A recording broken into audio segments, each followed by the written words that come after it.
إن أردتم أن تكونوا شامة بين الورى فاختفوا. How powerful were the Russians at that time? Let me tell you how powerful they were.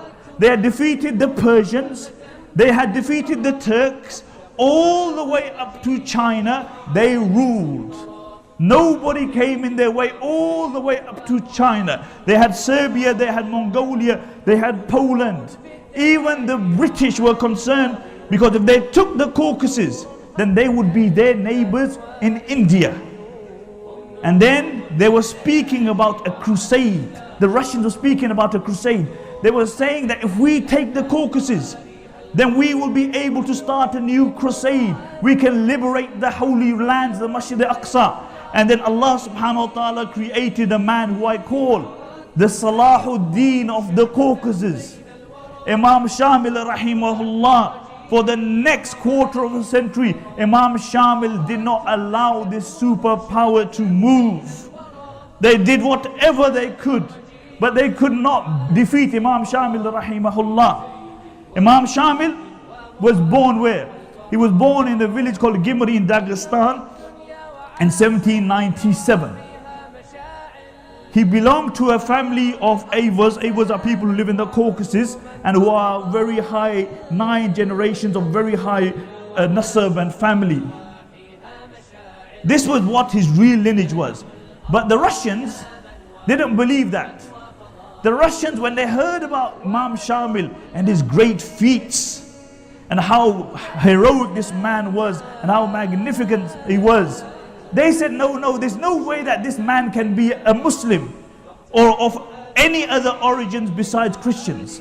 So what they said, that he was actually the son of a prince from Georgia, a Christian prince, who had an ikhtilaf with his brother and who migrated to the Caucasus. And then from there he migrated to Persia. And this was his son. Meaning that Imam Shamil was too good to be a Muslim. He was too good to be a Muslim. Imam Shamil rahimahullah, as a child, he would spend much of his time in the masjid. He would learn the Quran, the Sunnah. He was a man who did a lot of dhikr. He was actually a Sufi. He belonged to the Naqshbandiya Khalidiyya Tariqa. The Naqshbandiya Khalidiyya Tariqa, when it came into the Caucasus, there were many pagan habits in the Muslims, many bid'at. And it was the Naqshbandiya Khalidiyya Tariqa which actually expunged this. Physically, what was Imam Shamil like? Physically, Imam Shamil was actually a very weak young man. But academically, he was very good. And he was very pious to the degree that he would spend much of his time in the masjid. And his father actually used to drink. And this would eat up Imam Shamil rahimahullah. So one day, Imam Shamil took out his dagger and he said to his father, he said, Wallahi, I feel like killing myself when I see you drinking. And this had a deep impact on his father and he stopped drinking. Academically, Imam Shamil excelled. In the understanding of the Quran and the Sunnah, Imam Shamil excelled to the degree that his colleagues became jealous.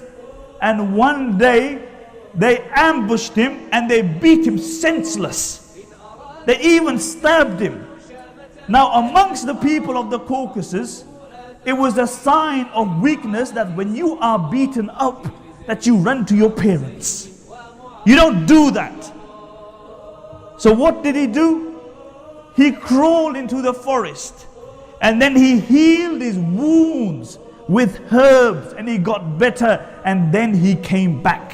And this was the changing point in the life of Imam Shamil rahimahullah. After this he became the warrior. They say no man could run like Imam Shamil. No man could ride a horse like Imam Shamil. No man could swim like Imam Shamil. No man could fight like Imam Shamil. You know how they would train? They would put a bullet on their tongue or a pebble on their tongue and they would run for miles and miles.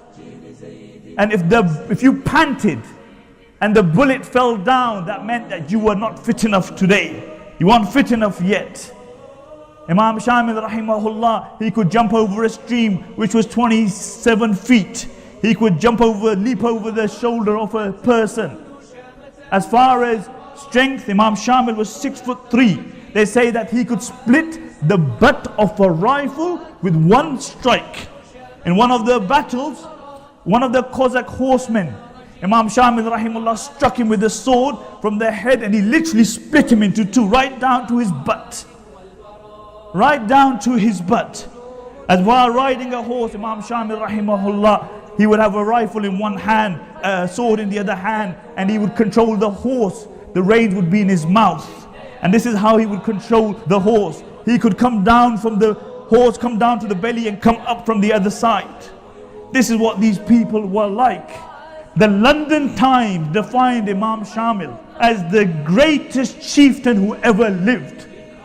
The Times 150 years ago wrote so many articles on Imam Shamil that the articles, the cuttings reached him in the mountains of the Caucasus.